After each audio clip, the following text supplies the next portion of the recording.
ලංකාව තුල ආර්ථික බිඳවැටීමකුත් නැහැ.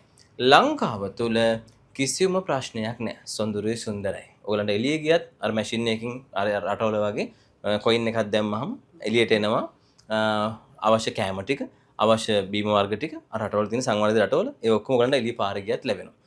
රට දියුණුව. සම්පතිගේ එදා මතේමයි අදත් ඉන්නේ. ආණ්ඩුවට රෙදි නැති කඩේ ගිය මිනිස්සු අද කියනවා ආණ්ඩුවට දැන් ටිකක් අමාරුයි. ඒ කියන්නේ ඒ කාලේ ජ්‍යොතිෂ්‍ය ආණ්ඩුවට කිරියෙන් පැණි අවුරුදු 40ක අවුරුදු 20ක් බලය අවුරුදු 40ක් ආණ්ඩු කරන යන 20ක් 40ක් මම කිව්වා ඒතකොට උත්තරයක් මම කොනේ එන ඉතින් එලාර කෙනෙක් වෙන්න ඕනේ කියලා. ඇස්ට්‍රොලොජිස්ට් මේ විද්‍යාත්මක සාධක මේ ජ්‍යොතිෂ විද්‍යාත්මක සාධකයේ තියෙන අනාගතය දැකලා එක මැනේජ් කරන්නනේ. මම ට්‍රම්ප් ගෙනාවෙත් මම රනිල් මහත්මයා තලපති විජය ගෙනාවත් මන්නේ හරිද ට්‍රම්ප් ගෙනාවා තලපති විජය ගෙනාවා ඊට පස්සේ මේ දිට්ටුවා ගෙනාවා ඊට පස්සේ මම තව ගෙනාවා මේ තව මේකත් ගෙනාවා දැන් මේ පාර ඩොලර් එක වැඩි වුණා දැන් මම වලින් පස්සේ ලංකාවේ ආර්ථිකය විඳ වැටුවා ඒකත් ගෙනාවා තව ටික දවසෙන් කියයි මම දැන් ඊට පස්සේ මහා බැංකුව වල මූල්‍ය ආයතන ආක්‍රමිතලා ඉලා ඊට පස්සේ හැකර්ස්ලා ගෙනාවෙත් මන්නේ අර හැකර්ස්ලා බැංකුව වලින් කරලා 2.5 මිලියන් එක අරගෙන ඒ ඔක්කොම ඉතින් මේ මම හැකර්ස් ගෙනා දැන් ඊට පස්සේ ගත්තාම මේ දැන් සල්ලි අච්චු ගහලා තින්නෙත් මම දැන් මිලියන ට්‍රිලියන 2.1ක් සල්ලි අච්චු ගහලා තියෙනවා මේක දන්නවද දැන් රටේ මිනිස්සු සල්ලි අච්චු කරලා. ඒක ලංකාවේ ඒත් උද්දමට බලපාලා නැහැනේ. ඉතින් මේ මම ඔක්කොම කරලා තියෙන්නේ. මතක තියාගන්න මම මේවා කිව්වේ මේගොල්ලෝ කරනවා කියලා එන්න දීලම ගන්න කියලා. මම ඒක තමයි කිව්වේ. ඒකට හේතුව මේක හදන්න නම් කුණු ටික අස් කරන්න ඕනේ අවස්ථාව දීලා. නැත්තම් මහා පොරවල් වෙනවා. තාම සජිත් මහත්තයා නම් පොඩ්ඩක් බේරලා ඉන්නවා. මොකද ඇයි දන්නවද? එතුමාට තම අවස්ථාව දුන්නේ නැහනේ. හැබැයි එතුමාට අවස්ථාව දීලා බලන්නත් ඔය මගේ අදහස. මොකද දන්නවද හැමෝටම දෙන්න ඕනේ. මගේ අදහස ඒකයි. නැත්තම් මම එහෙම කියන්නේ දෙන්න දීලා බලන්න. කරන්න බෑ මම දන්නවා. කරන පුද්ගලයා බිහි වෙනකොට ඔහු අවංකව සත්‍යවාදීත්වයෙන් කතා කරනවා. ඔහු කවදාකවත් මතක තියාගෙන ලක්ෂ 12ට මේ වීට්ස් එක ගේන්නේ නැහැ. කවදාකවත් ඔහු තහඩුවට ලක්ෂ 10 දෙන්නේ නැහැ. ඔහු කවදාකවත් මේ රටේ වෙනත් ජාත්‍යන්තර මුක්කු ගහලා එකකින් අරමුදල් එනකම් බලන් ඉන්නේ නැහැ. ඔහු කවදාකවත් ගිහිල්ලා එක්තරා විදියකින් ජනවර්ගයට විරුද්ධ නැත්නම් රටේ ඉන්න ත්‍රස්තවාදීන් වේවා, රටේ ඉන්න මිලිටරි එක වේවා, රටේ ඉන්න වෙනත් අපරාධකරුවන් එක්ක සම්බන්ධ වෙන්නේ නැහැ. ඒක තමයි ඇත්ත කතාව. රටක හරි පාලකයා. ඔහු ඍජුව හිට ගන්නවා තමන්ගේ ජනවර්ගයාට. දඩුවම් දිය යුතුයි වරදකරුවන්ට ඒක මම පිළිගන්නවා. අනිවාර්ය විය යුතු දේ සහ නීති අංකයකට තියෙනවා කියලා මම හැමදෙස්සම කිව්ව දෙයක්. ඒ වගේම තමයි මෙතන එහෙනම් දැන් අපිට දැන් අපේ දැන් බලන්න භික්ෂුන් වහන්සේ නමක් වැරද්දක් කළාම හොඳම උද්දීම මේක අහලා බලන්න. භික්ෂුන් වහන්සේ කෙනෙක් වැරද්දක් අඩුපාඩු කරපු ගමන් ඒක ගොසිප් වලට ගිහිල්ලා ඊට අමතරව ගත්තාම හැමතැනම ව්‍යාප්ත කරලා ඊට පස්සේ ඒක දානවා හැමතැනම මඩ ප්‍රචාර කරලා චරිත ඝාතන කරන භික්ෂුන් කියන පොදු සාධකයටම ගහනවා. සබ් බෞද්ධ කියන පොදු සාධකයටම ගහනවා. හැබැයි ඕක නතර කරන ලංකාවේ ආගමික හා සංස්කෘතික අලුත් අමාත්‍යාංශයේ හයියකුත් නැහැ අවබෝධයකුත් නැහැ සැලසුමකුත් නැහැ කියලා අපිට පෙන්නනවා. බොරුනේ කරන්නේ. නැත්නම් ඒක බොරු. දෙවෙනි කාරණා තමයි කවදා හරි ඔයගලන්ට ඇහුණාද ලංකාවේ පූජකවරයෙක් වෙනත් මෞලවි කෙනෙක් එහෙම නැත්නම් පූසාරි කෙනෙක් නැත්නම් ෆාදර් කෙනෙක් ෆාස්ටර් කෙනෙක් මේ කොටස් ඔක්කොම ඉන්න ක්‍රිස්තියානි ආගම කොටස් කීපයකට බෙදලා තියෙනවා.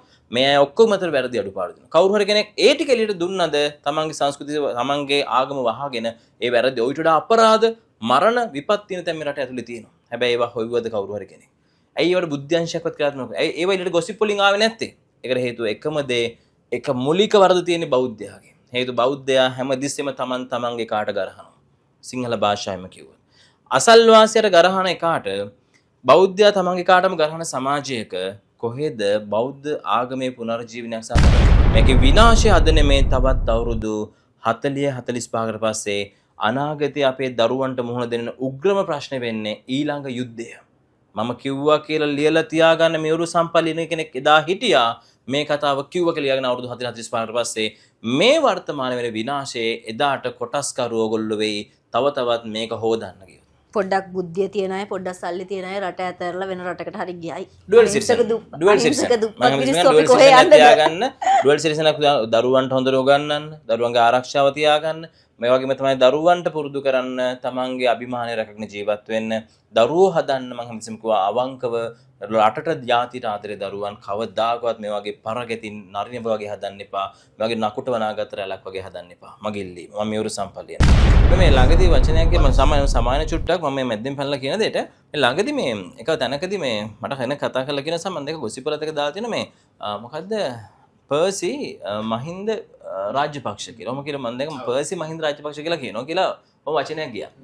ඔබතුමා ඔහොම කිව්වට මේ ඕනම කතාවක් ගියා. ඕනම කතාවක් දැම්මා. හරි දැන් මම ඔය කතාවට උත්තරයක් දෙන්නම්. මේ උත්තරේ හොඳට මතක මේක අනිවාර්යෙන් ඔයගොල්ලෝ අනිතරත් කියන්න. මම මේ ඉරුසමලින් කියන කතාව මේක කිව්වම කියලා හැමෝටම කියන හිතට වද්දා ගන්න. ඒ තමයි එදා ප්‍රභාකරන්ව මරද්දී අර මිලේෂියාව මරද්දී රට බේරාගනිද්දී පර්සි මහින් තමයි බේරගත්තේ. මතක තියාගන්න. ওই වචනේ තේරුම් ගන්න. එදා මතක තියාගන්න මේ හෙළ ජාතික ජාන මිශ්‍ර වෙච්ච මිනිස්සු ඉන්නව රටේ. ඒගොල්ලෝ රටට ආදරේ. රට වෙනුවෙන් එදා සඳහිරු සාය හැදුවේ පර්සි මහින්දම තමයි.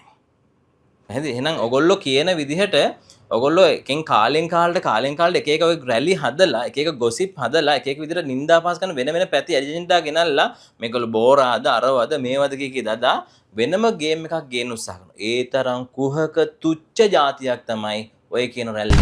එදා අපි ඩොලර් එවන්න කියනකොට එපා කියව මිනිස්සු අර දෛවයේ සරදමක් විදියට ඩොලර් මම කොච්චර මගේ රට වෙනුවෙන් කතා කරලා කිව්වද කුහක වෙන්න එපා ආත්මාර්ථකාම වෙන්න එපා මොකද අර උන්ඩියල් ක්‍රමයට එවනුන්ට ඉක්ු රට එනකල මම කෑ ගහලා කිව්වා එවන්න රට මේකන් රටේ දරුවන්ට බෙහෙත් ටික ගන්න ඕනේ කිරිටි පිට් ටික තියෙන්න ඕනේ රට දියුණු කරන්න මේ වෙලාවෙත් මම කියන්නේ මගේ රටට එවන්න ඒ සල්ලි ටික මොකද ඔයගොල්ලෝගේ ඔව් දැනුත් කියන එවන්න අපි කුහක නෑ මත දැන් අපි මියුරු සම්පල්ලිනගේ අපේ හිත් නියම සිංහල ජනලයේ තියෙන්නේ අපි ගාව නැහැ කොහොකත් අපි ගාව නැහැ වීරත්වය අපි ගාව තියෙනවා අපි ගාව නැහැ පරගති බව සන් නැටිව අකුටු අනාගත ඒ ආත්මార్థකාමී බව නැහැ අපි කොල්ලකරුවෝ නෙමෙයි අපි ඇවිල්ලා අන්තවාදී නෙමෙයි අපි ඇවිල්ලා අනිත් පැයට ගිහලා පාක්ෂේලා හේතු වෙලා එතන ඉන්නව නෙමෙයි අපි අපේ රටේ නියම නායකයෝ වෙන්න ඕනේ අපි අපේ දරුවෝ හදන්නේ මගේ අම්මා මට කියලා දුන්නේ එහෙම මගේ තාත්තා මට කියලා දුන්නේ එහෙම ඔබේ දරුවට එහෙම කියලා දෙන්න